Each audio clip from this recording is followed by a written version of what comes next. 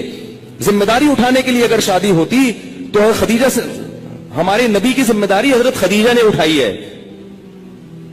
نہیں آ رہی بات سمجھ میں؟ پہلی شادی جو ہمارے نبی کی ہوئی ہے اس میں ذمہ داری کس نے اٹھائی ہے؟ حضرت خدیجہ نے۔ حضرت خدیجہ فرمائے میرے پاس مال بہت ہے، شریف آدمی نہیں مل رہا کوئی، تو آپ نکاح، آپ شریف ہیں، ٹھیک ہے۔ تو دو فائدے ہمارے نبی کو اللہ نے دے دیے، ایک بیوی مل گئی اور اللہ نے مالی لحاظ سے غنی کر دیا۔ تو باقی سب چیزیں بعد میں ہیں، سب سے پہلے اپنے آپ کو حرام کام سے بچنے کے لیے نکاح کرو۔ تم گناہوں میں پڑو گے، تمہارے ماں باپ کو اس پہ تکلیف نہیں ہوگی۔ آج کل نہیں ہوتی ماں باپ کو تکلیف، وہ کہتے ہیں زنا کرتا رہے، کچھ بھی کرتا رہے، بہو گھر میں آئی تو ٹانگیں توڑ کے نکال دیں گے، کیونکہ یہ بہو ہماری جائیدادیں کھا جائے گی، یہ ہمارے پراٹھے کھا جائے گی، اب ایک انڈا پکڑا ہے 2 انڈے پکیں گے، وہ یہی سوچتے رہتے ہیں۔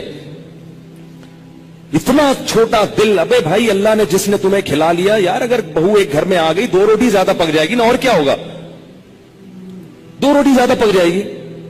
اللہ نے ایک دوسرے کے لیے پیدا کیا ہے اور بالغ ہوتے یہ خواہش رکھ دی ہے، رکھنا اس کی علامت ہے کہ ہم ان دونوں کو نکاح کی ضرورت ہے۔ گوروں کے ہاں نکاح پر پابندی ہے تو 13 سال کی لڑکیوں کے بوائے فرینڈ پھر کیوں ہوتے ہیں؟ اس لیے کہ ان میں یہ ڈیزائرز پیدا ہو چکی ہوتی ہیں۔ تو لوط علیہ السلام قوم کو کہتے کہتے تھک گئے کہ شادی شادی شادی شادی۔ وہ یہ نہیں کہہ رہے کہ میں نے خانقاہ کھولی، اس میں مراقبہ کرواؤں گا، تمہیں محاسبہ کرواؤں گا، چلہ کرواؤں گا، اور پھر بزرگوں کے بیانات سنو گے تو تمہارے دل سے یہ نفرت نکل جائے گی۔ یہ نہیں کہہ رہی لوط علیہ السلام، یہ 4 مہینے لگواؤں گا تبلیغ میں تم سب کے۔ یہ ایسا آدمی 4 مہینے کے لیے نکلے گا نا، وہاں لوگوں کو خراب کر دے گا۔ یہ جو شہوت پرست آدمی ہے نا، جس کو حلال خواہش پوری نہیں ہو رہی، یہ تبلیغ کا ماحول جا کے کیا کرے گا؟ اس کو مدرسے میں چھوڑو گے، مدرسے کے طلبہ کو بگاڑ دے گا، اس کو بچوں کا استاذ بناؤ گے،